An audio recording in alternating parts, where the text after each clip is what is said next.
என் தம்பியால தான் பாதி லைஃப் போச்சுன்ற மாதிரி ஃப்ரீ ஃபயர்னு ஒன்று வந்துச்சு.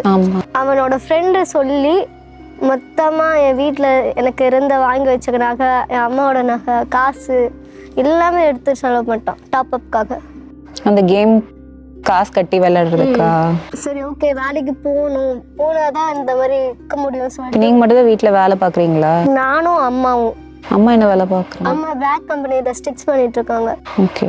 அம்மாவுக்கும் மாச சம்பளம் தான். இப்போ நான் போடுறது மட்டும்தான் டெய்லி சேலரி, அதுவும் 2 டேஸ்க்கு 1 டைம்ஸ் தான் அப்படி தான் வரும். இப்போ நான் போனால் தான் வீட்டில் சாப்பாடு செலவுக்கே ஆகும். இவனாலே நான் வேலைக்கு போகணுன்ற நிலைமையாயிடுச்சு. என் படிப்பு நிப்பாட்டி. தம்பி படிச்சுட்டு இருக்காங்களா? அவனும் நின்றுட்டான். அவனுக்கு விருப்பம் இல்லாமல் நின்றுட்டான். எனக்கு நிறுத்திட்டாங்க. ஒரு இடத்துல இருந்து ஒரு ஆட்டோ பிடிச்சி போகிறதுக்கு கூட வீட்டில் காசு இருக்காது. என் தம்பிக்கு தான் காசு கொடுப்பாங்க, எனக்கு கொடுக்க மாட்டாங்க. எனக்கு ஃப்ரீ பஸ் இருக்கிறதுனால. ஆனால் அதுக்கே நான் ஒரு 2-3 கிலோமீட்டர் நடந்து வந்து தான் நான் பஸ் ஏறணுமே.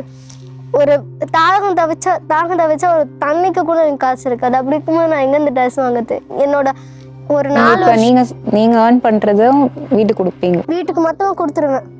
₹1 எனக்கு கிடையாது.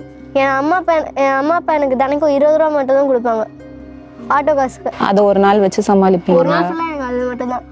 அதுவே நான் காசு எடுத்து வச்சு நடந்து போய் ஒரு ரொம்ப தாகம் தவிக்குதுன்னா ஒரு 10 ரூபா லெமன் ஜூஸ் அப்படி தான் குடிச்சு நான் இந்த டேவே ஓட்டுவேன். மிச்சம் இருக்கிற காசு ஒரு டீ. எனக்கு மொத்தமாக சாப்பாடு எனக்கு இதுதான்.